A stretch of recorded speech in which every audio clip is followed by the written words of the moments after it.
delegates can fly. Not very far, maybe 30, 40 miles at a hop.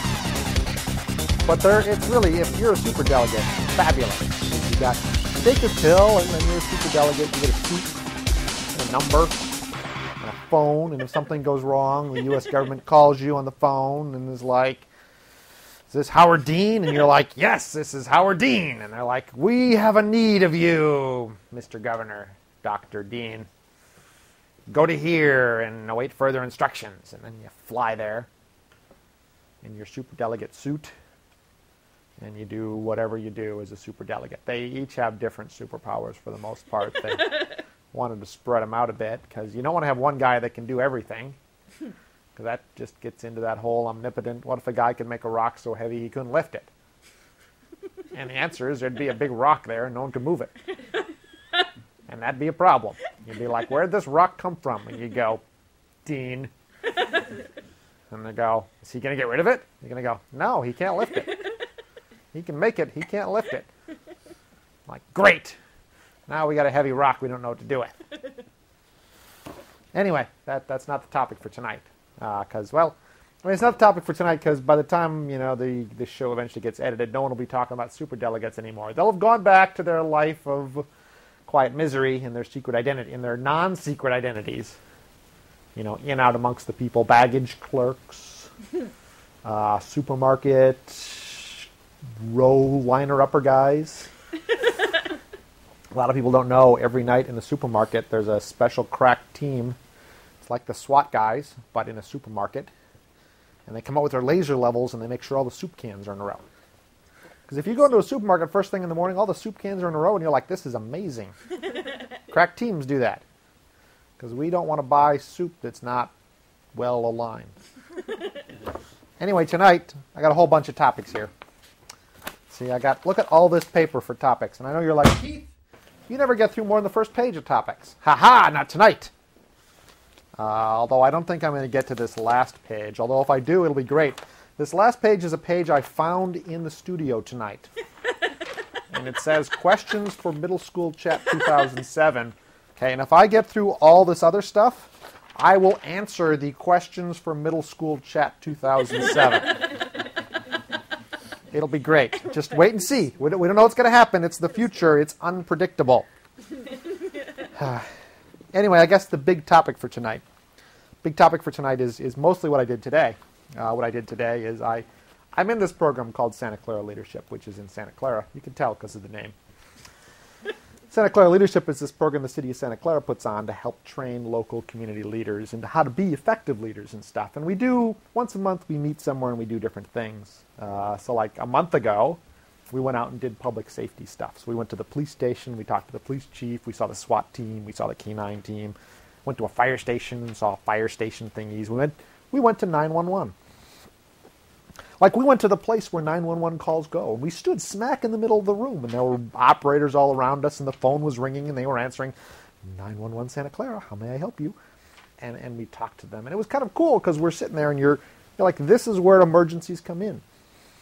So, like, psychically, this must be a really bad or good area, depending on how you think it flows. And we're talking to the kind of the manager, the 911 guy, who's on the phone. He's like, the backup to the backup guy. So when the two 911 operators get busy, his phone would ring. And so we're chatting with him, and just like in the middle of a sentence, he would just stop talking to us, and he would turn back to his 5 computer screens and go, "Santa Clara 911, how may I help you?" And then he'd start clicking, and his keys would start going. He had a little thing under his foot. He was pushing things, little pedals and stuff, and it was cool. And it was kind of neat because we're there, and we've been talking to him for like 15, 20 minutes, and the phone rang. "Santa Clara 911, how may I help you?" And then he's like, "Okay, we'll get fire dispatch on that right away." And he clicks, and he turns, and he types something, and the little thing goes over to the other lady, and he turns back, and he goes, "They just ruptured a gas pipe." And I thought, wow, this is fabulous, because either it's not going to be that important, or I'm going to read tomorrow morning that there was a huge explosion somewhere in Santa Clara because someone ruptured a gas pipe. And it wasn't a big puncture, so no explosion. So that was kind of depressing later in the day. But Anyway, today the topic at Santa Clara Leadership was public speaking. So they brought in this guy that teaches people how to be public speakers and how to present your points effectively when you're talking in front of large groups and small groups and lots of other things. So today I took the How to Be a Public Speaker class. And it occurred to me, I have a TV show. I am, in fact, almost a celebrity. I'm like that far away on some scale. Like, I'm not there yet. Like, there are no paparazzi, following me around. And it's going to be a ways until there are, but I'm on the timeline. I'm on the how close to, Britney Spears is Keith. And he's still kind of far away, but maybe I'm closer than other people. That's all I'm saying. Okay, so I have, like, kind of a public speaking thing. So I thought, while I was in class today, I would mentally compare all the things he was telling me to what I do on my actual TV show and let you know how good of a job I'm doing. So here we have, let me set these down. Here's the handout he gave us, and there's a lot of slides. See, handout, paper, paper, paper. Now here's the first thing I'm going to point out to you. I'm already screwing up. Because see, I have too many visuals, and I'm not looking at you, I'm looking at notes, and see, I shouldn't be doing any of this. Apparently. There's one thing I learned in public speaking. Like, you're allowed to have just a couple notes. You shouldn't really need them. You should glance at them if you forget what you're going to say. But otherwise, you should have, you should have prepared beforehand and decided what you were going to talk about. You should have rehearsed it. You should have outlined the major and minor points, and you should have mentally thought of or even written out your speech so you have connecting sentences, mapping, from point 1 to point 2, and etc. Okay, I have none of that. Okay? I have pretty much, 8 o'clock this morning, I had no real idea what I was going to talk about. And on most days I tape this show, that's true. And then, like I said, I was in this class all day, so, 10 o'clock I had a couple ideas of stuff I could talk about, namely the stuff between 8:30 and 10 o'clock that he had told us that I already knew I was doing wrong. And then at 11 o'clock I had another hour. Most Thursdays, that's even not the case. Most Thursdays it's like 4:30 in the afternoon. I'm like, we're taping tonight. I'll have to think of something to talk about, okay? So I have already totally screwed up what is, and here I'll flip to my points. Here, see, I should have organized these better. That's another thing. I should have these in the proper order. But here we go. How to create a good speech. Point 1, choose an important topic. Okay, so that I'm going to call that fail. Number 2 is choose an interesting topic. I'm again going to call fail. Although maybe not as much. I mean, maybe I'm interesting while not important. I'm willing to concede that. Item 3, determine your purpose. Fail. Fail. Just huge fail on the determining your purpose thing. Number 4, involve your audience. You're at home. I don't know you. I have a couple audience people here, but I do pay them to laugh. So I don't know if that counts as involve. But I'm going to say involve your audience, not great. Use supporting materials. I got nothing. That's just a flat-out fail. Here again is organize your ideas, which I think we have all agreed let's call that fail squared. And then use clear, colorful language. I think I get that one. So I think I get 1 out of 7. I should have counted. It's 1 out of 1, 2, 3. Yeah, 1 out of 7, okay? So that's good for me is what that is. 1 out of 7.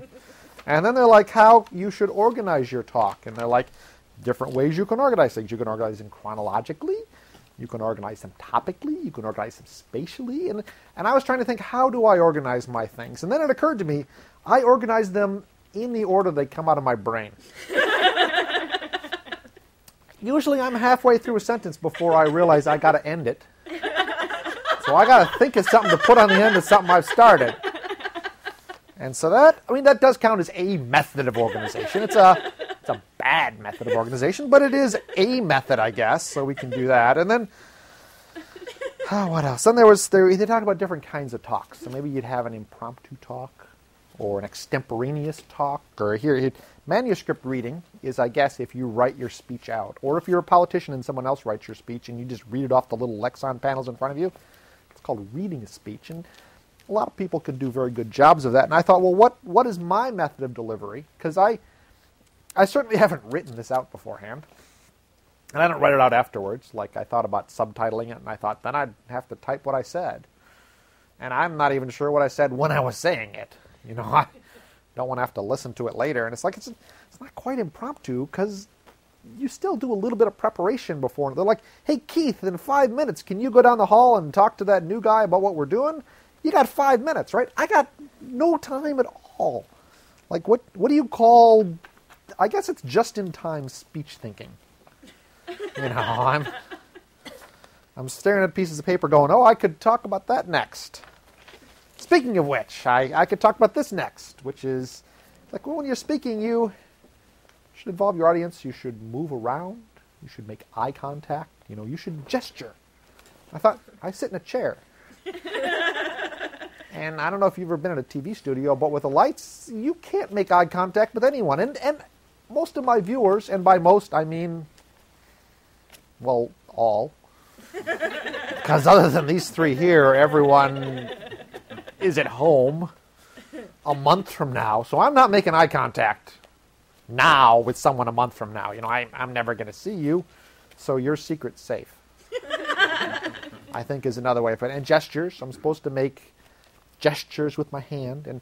And he's like, well, what kind of gestures do you do with your hand? And the only gesture I can think of doing is this, okay? If I'm talking in front of a group of people and it occurs to me I have to do something with my hand, the only thing I can think to do is this, okay? And I do that because Bill Clinton did that. Okay? It's like, I remember seeing Bill Clinton, he would make a little ball with his fist, put the thumb on top, and he's a good speaker, so I should do what he did. As opposed to, I can't think of anyone else. So that's all I can do when I'm thinking about gesturing. And then he's like, well, you shouldn't need to think about any of this. And I'm like, well, good. Because I don't. Words. I'm supposed to not say and lots of other things, you know, when I can't, you know, exactly think of what I'm going to say next. You know, you should just take a pause and just reflect and get caught up and then continue speaking. And no, I'm sure I do them all the time. Put a little crap words in and stuff. And here he said facial expression should be appropriate.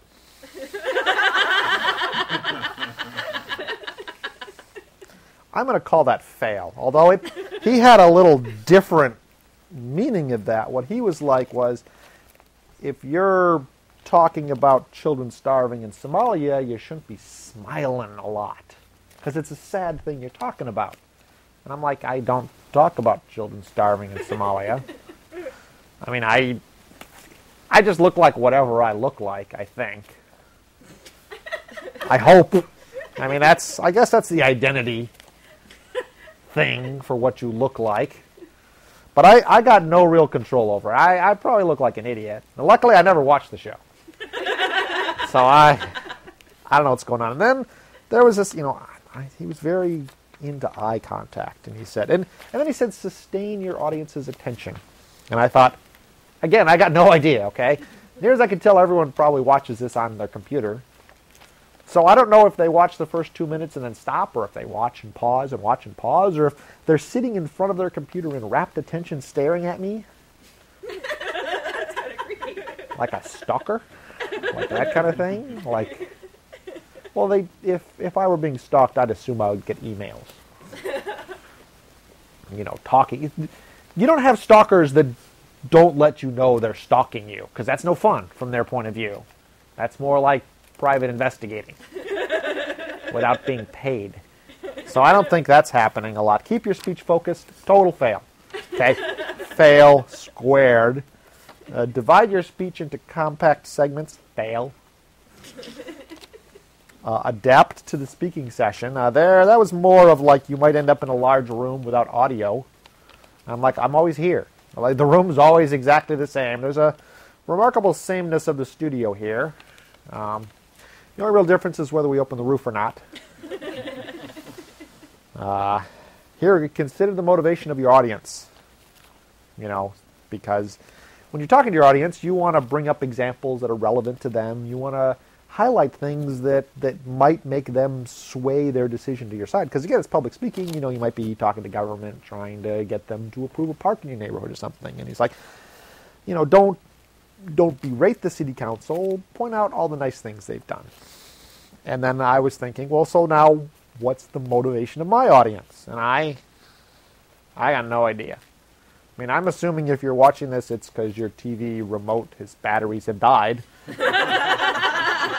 while you were flipping past channel 15, and you're too old or lazy to get up and walk across the room to change the channel. That's always been my modus operandi for who might be watching me. And then on the internet, I'm just assuming that you're working your way through YouTube alphabetically and have gotten to the K's.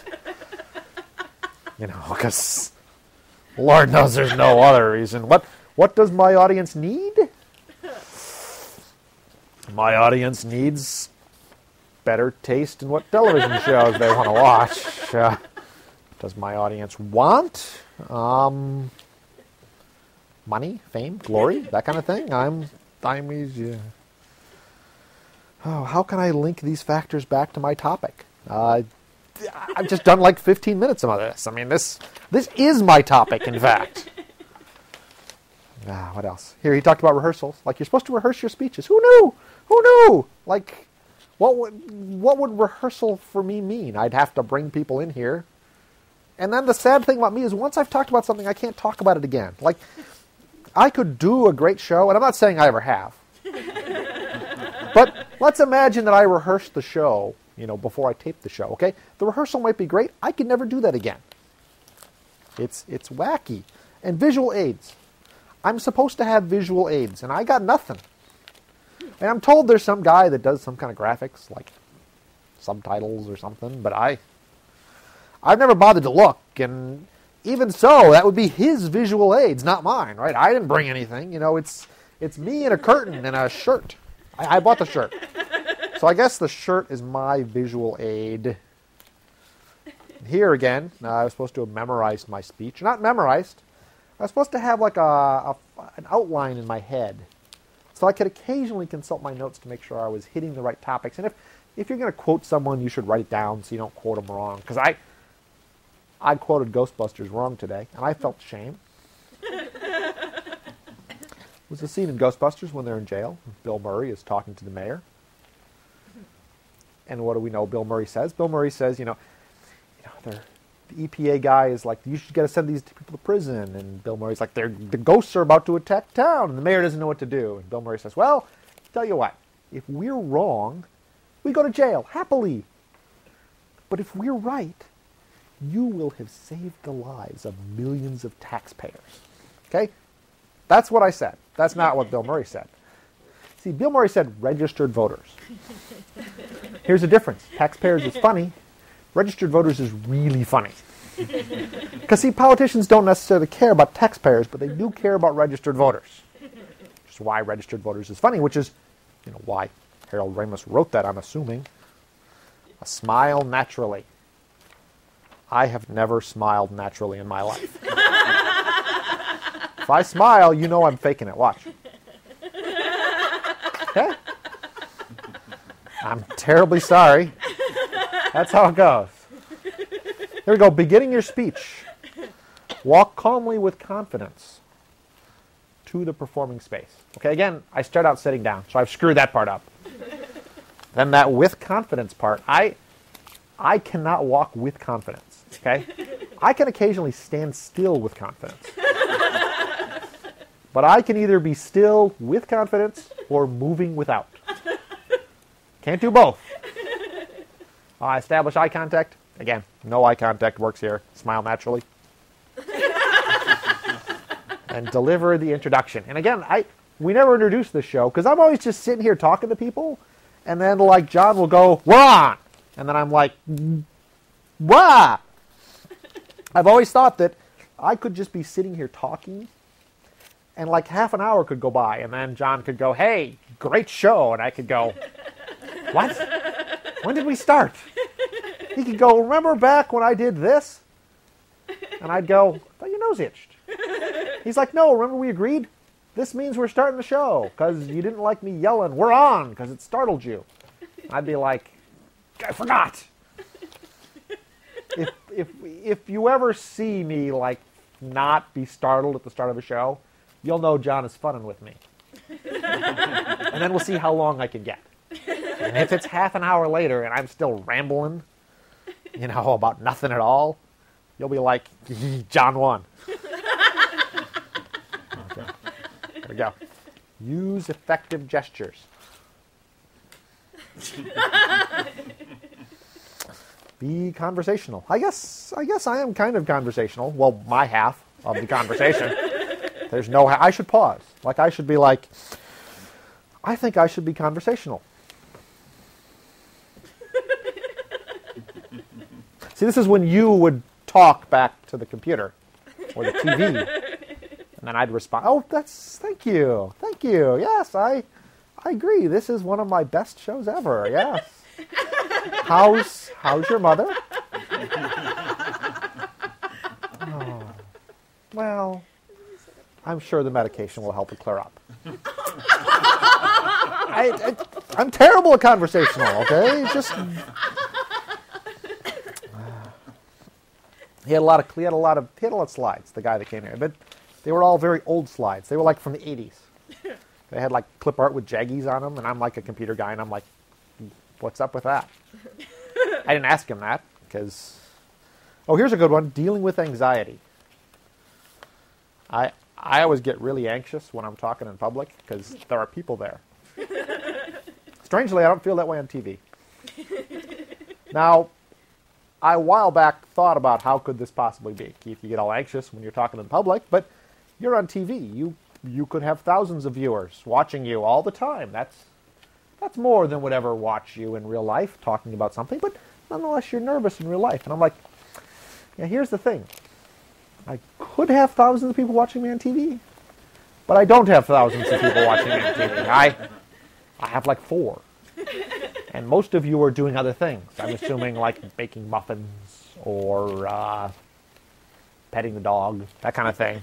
You're not actually watching TV. You're just haven't gotten up out of the chair to turn it off or to get new batteries for the remote.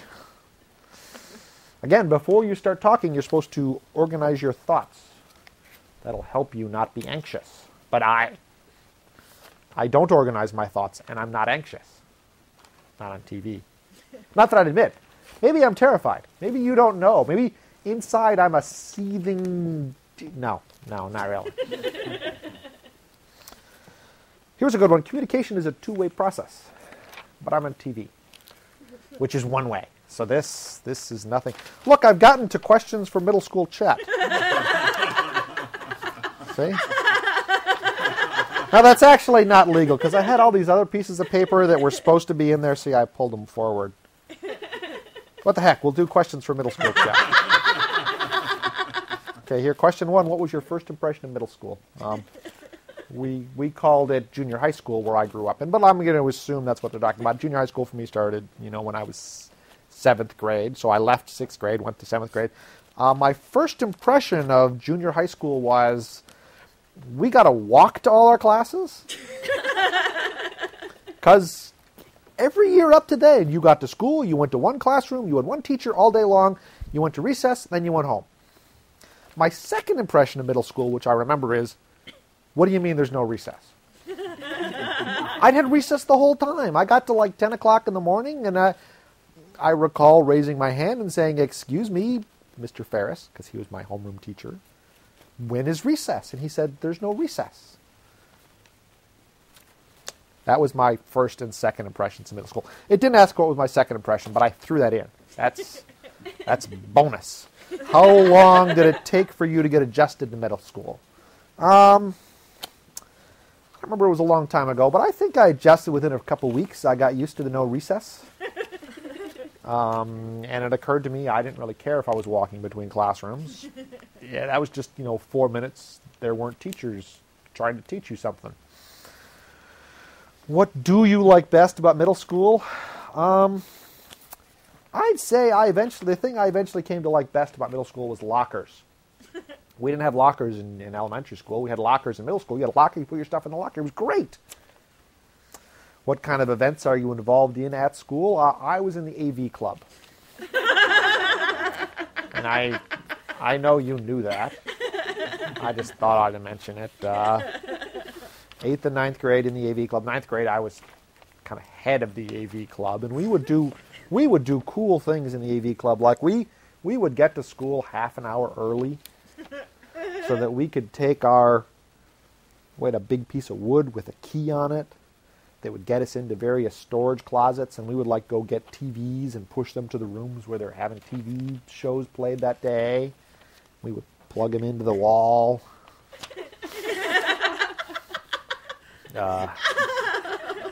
How are the kids at middle school? Are they more tougher than at elementary school? I don't know who wrote this, but they should go to middle school. How are the kids? I mostly didn't like other people when I was in school. That's why I was in AV club.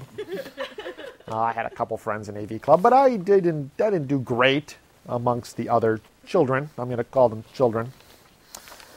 Are they more tougher? Yes, they were tougher than at elementary. I didn't realize it at the time, but there was all this crap going on in my middle school. They had this big program when I was in middle school, I think in 9th grade, and they brought people in, they talked about drugs, and they divided us into little groups, and they were talking about drugs, and I was like, what's this drugs crap? And the facilitator's like, does anyone here ever get marijuana? And all the kids around me were like, oh yeah, we got it all the time. And I'm like, where am I? I got no time. I'm sorry, I cannot get to questions 6 through 20 of all about middle school. Maybe next time. Anyway, it's been a fabulous half hour for me, and I hope for you. I guess on your list, put down batteries for when you go to the store, and I'll see you next month. So where was I? We were talking about superdelegates, right? Yeah. A lot of people don't know. I mean, a lot of people want to be superdelegates, but never became on the list. There's a long wait. You wait 3 or 4 years sometimes before you get to the top of the superdelegate list. And even then it's a real crapshoot, because some superdelegates have really crappy power. Like, there's one superdelegate, I was talking to him last time, his superpower is he can file very well. And he's like, try picking up girls with that. You're like in a bar, and he's like, superdelegate, the ring, SD on it. He's like, yeah. He's like, what's your power? And he's like, I know the alphabet.